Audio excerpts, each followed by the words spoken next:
Rotina suicida, tipo meio assim, o saque tá montado. Mas eu sou mais envenenado que o Arafat. É perigoso sim, mas foda-se, me satisfaz. Colaterais tem, mas quem disse que eu ligo? Se eu não quebrar as regras, minha vida não faz sentido. Olá galera que acompanha o projeto Fabricando um Mutante. Estou aqui para falar um pouquinho sobre o projeto. Estou exatamente agora no meio da segunda fase, uma fase para ganho de peso e de volume.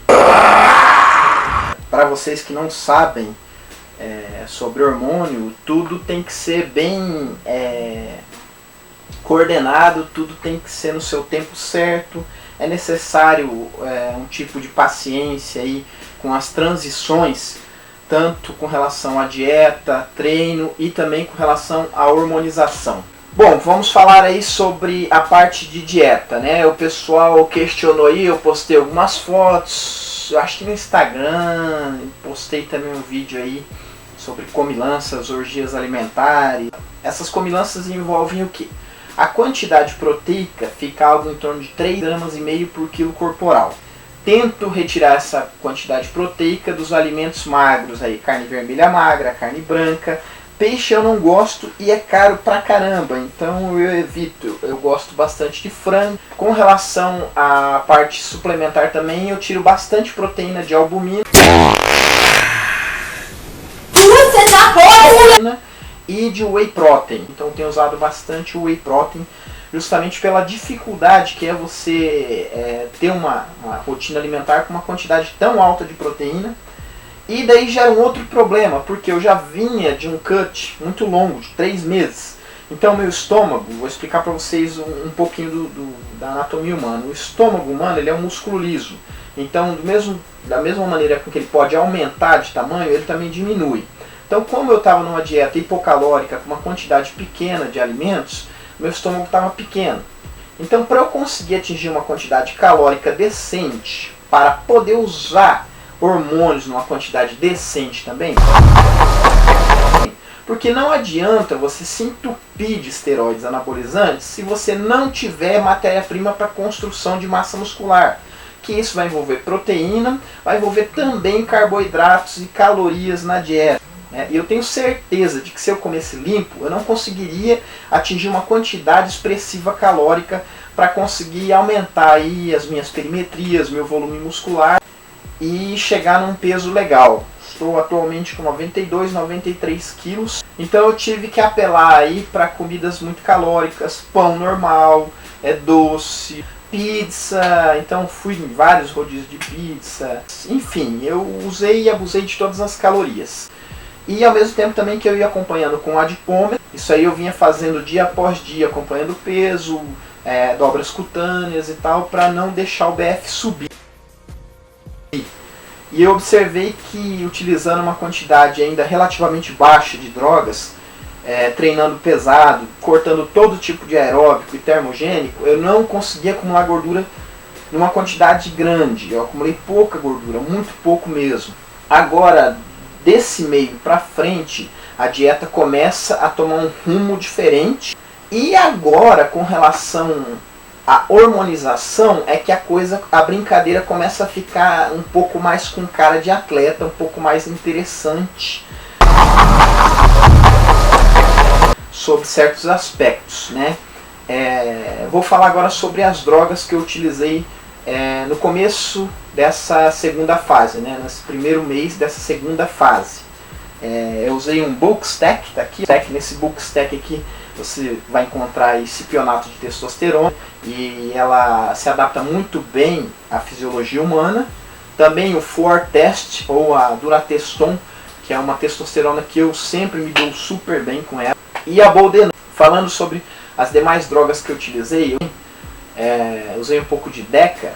Como droga oral, usei de Anabol 50 mg, uma dosagem baixa, relativamente baixa, né? Com relação aos colaterais, a queda de cabelo minha foi acentuada, está aumentando um pouquinho.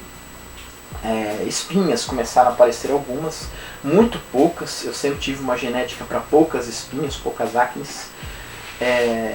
Tenho tido frequentes casos de insônia, muita dificuldade para manter a qualidade do sono. mas haja visto que a minha hormonização tá alta, então atrapalha um pouquinho a recuperação, mas também o hormônio ele acaba acelerando o processo de recuperação, então fica na balança, acaba ficando elas por elas, digamos assim.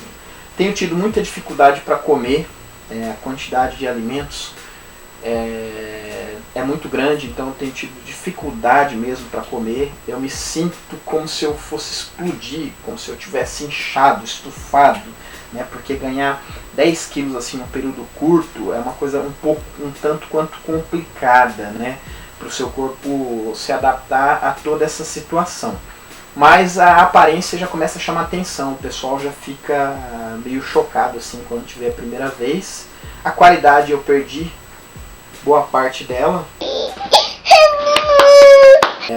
Terminando essa fase aqui, eu vou gravar depois um vídeo falando sobre a segunda metade da segunda fase, né, que eu estou iniciando hoje. Só para de antemão dizer para os senhores que está saindo duas drogas, tá? Uma delas eu já falei que é a Deca e a outra é o Dianabol oral. Então vou dar um tempo para o meu fígado se recuperar um pouco das porradas. Lembrando que esse projeto não é para te incentivar a usar esteroides anabolizantes, mas é para lidar um pouquinho com a realidade do que é utilizar esteroides. Vou gravar um treino, ainda não tive tempo de gravar treino, mas os treinos, eles não são aquela fantasia que vocês veem de outros vloggers. Não adianta você ficar com tanta palhaçada inventando exercício. O básico sempre é o que evolui o teu corpo. O pessoal perguntou para mim se eu estou usando algum protetor hepático, né, alguma coisa para proteger o fígado.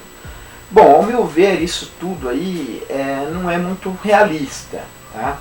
Porque se o hormônio ele vai lesar de certa forma ou sobrecarregar algum órgão seu, tá? As chances de você proteger, entre aspas, os teus órgãos, elas são muito, muito, muito pequenas, se existirem, né?